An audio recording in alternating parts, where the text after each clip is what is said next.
극우 성향의 교육단체 리박스쿨과 관련된 강사들이 초등 늘봄학교에 투입된 사실이 알려지며 논란이 커지고 있습니다. 교육부는 일단 교육의 중립성을 해칠 만한 요소는 확인되지 않았다고 밝혔는데요. 학부모들 사이에선 추가 피해 사례가 잇따라 공유되며 우려가 번지고 있습니다. 먼저 영상 보고 오겠습니다.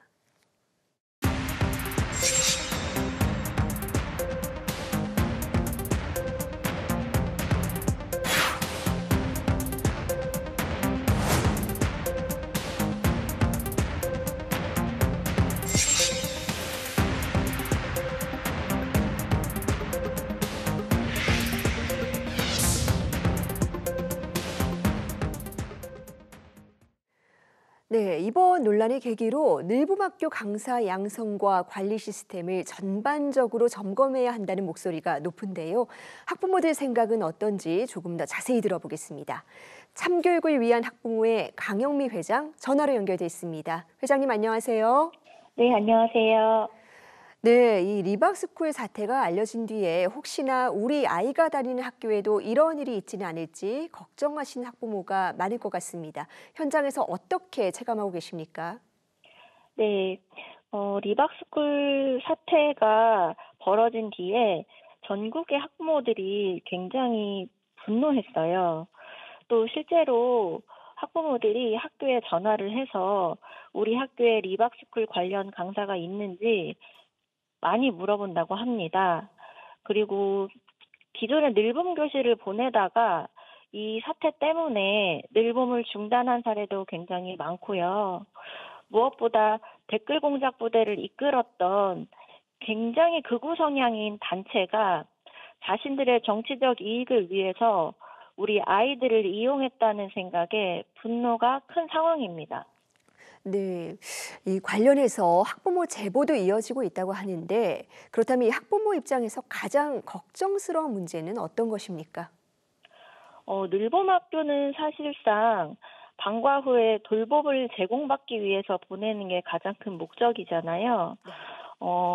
늘봄 교실에서 학생들이 즐겁고 편하게 지냈으면 하는 마음이 가장 큽니다. 그런데 놀이 수업 시간에 왜곡된 역사관이나 정치적인 이야기를 강사로부터 듣는 자체가 처음 그 늘봄의 취지와 맞지 않으면서 부적절한 상황인 거고요. 또 늘봄학교를 현재 이용하는 학생들이 1, 2학년 어린 아이들이다 보니까 가치관이 형성되는 이런 시기에 부정적인 영향을 받을까 봐 걱정이 되는 거죠. 실제로 익명의 제보들이 있는데요. 종이 접기 시간에 갑자기 모 대선 후보는 나쁜 사람이라고 했다든가 또 전혀 역사와 관련 없는 수업 시간인데 갑자기 역사 이야기를 꺼낸다든지 그런 사례들이 제보되었습니다. 네, 이 전국 단위로 리박스쿨 관련 기관에서 교육받거나 자격증을 받은 강사가 57개 학교라고 하는데요. 이 교육 당국의 조사에 대해서는 어떻게 보고 계십니까? 리박스쿨 강사들이 전국에서 교실에서 이제 수업을 하는 것이 밝혀졌기 때문에 교육 자격을 당장 박탈해야 함에도 불구하고 각 시도교육청 대응을 보면은 그냥 해당 강사랑 면담을 진행할 예정이다 이런 정도더라고요. 그리고 리박스쿨뿐 아니라 리박스쿨과 관련된 극우 교육단체가 공교육 현장에서 부적절한 교육을 하고 있는 사례가 굉장히 많습니다. 오늘 대전에서도 넥스트 클럽이라는 단체에 대한 문제 제기 기자회견이 있었어요. 근데 이게 지금 대전뿐 아니라 전국적으로 심각한 문제거든요.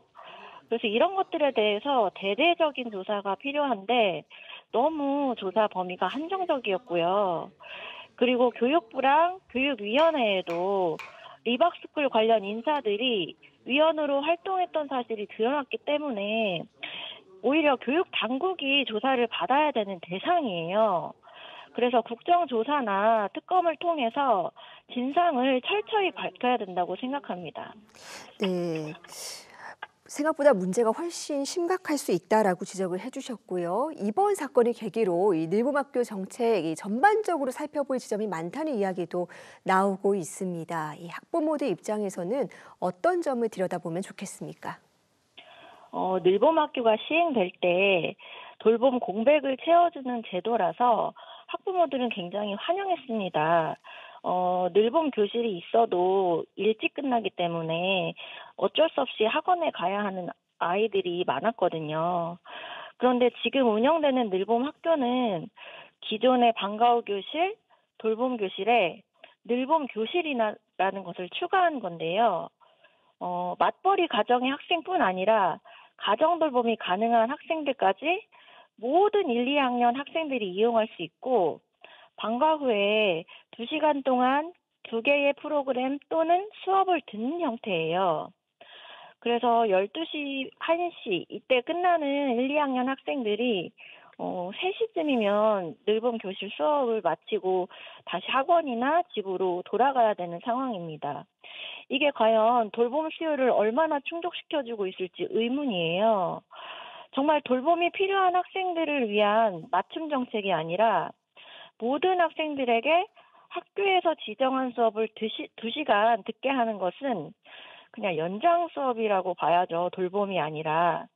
그래서 아이들도 학부모도 교사도 바라지 않는 학교 현장의 혼란만 가중시키는 형태로 현재는 운영되고 있습니다. 네, 이 늘봄학교 정책 자체에도 아쉬운 점이 많다라고 지적을 해주셨는데요. 그런데 이 학부모들, 특히 맞벌이라든지 한부모 같이 돌봄 수요가 큰 초등학부모들에게는 이 공적인 돌봄이 절실한 것도 사실입니다. 어떤 지원이 필요하다고 보십니까? 이미 공적 돌봄 시스템이 잘 운영되는 지역에 모범 사례가 있어요. 거점 통합 돌봄센터를 만들어서 돌봄과 방과 후 학교를 통합한 맞춤형 복지를 제공하고 급식, 간식, 또 다양한 프로그램을 지원하고 있습니다. 운영 시간도 오후 8시까지고요. 토요 돌봄, 수시 돌봄, 틈새 돌봄 이런 다양한 돌봄을 제공하고 등 하원 차량도 운행을 합니다. 운영은 교육지원청이나 교육청에서 총괄하기 때문에 국가가 책임지는 공적 돌봄이 가능한 거죠. 이런 사례들을 늘려가면서 전국으로 확산시킬 수 있도록 정부 차원의 지원이 필요하다고 생각합니다. 네. 이제 이 새 정부에서 또 새로운 교육 정책과 돌봄 정책이 본격적으로 논의가 될 텐데요. 이 학부모 관점에서 꼭 논의됐으면 하는 정책도 있을까요? 대통령이 돌봄 국가 책임제를 공약으로 내세웠기 때문에 빨리 실현되길 바라고요. 이전 정부처럼 모든 현장에 획일적인 내용을 강요할 게 아니라 각 지역과 학교 상황에 맞게 돌봄의 형태가 다르게 적용돼야 하거든요. 그러려면 현장의 요구와 목소리를 잘 담아서 세심하게 설계하는 것이 필요하기 때문에 보다 더 체계적인 준비 과정이 필요할 것 같습니다. 공공의 돌봄 시스템이 제대로 구축된다면 사교육에 의존하는 비용도 많이 줄어들 것이고 저출생 문제 해결에도 긍정적 영향을 미칠 것 같습니다. 네, 지금까지 리박스쿨에서 시작된 늘봄학교 논란 짚어봤는데요. 이번 사태가 특정 단체를 둘러싼 논란에만 그치기보다 늘봄학교 강사 검증을 포함해서 이 시스템 전반을 점검하고 보완하는 계기가 되기를 바랍니다. 오늘 말씀 잘 들었습니다. 감사합니다. 감사합니다.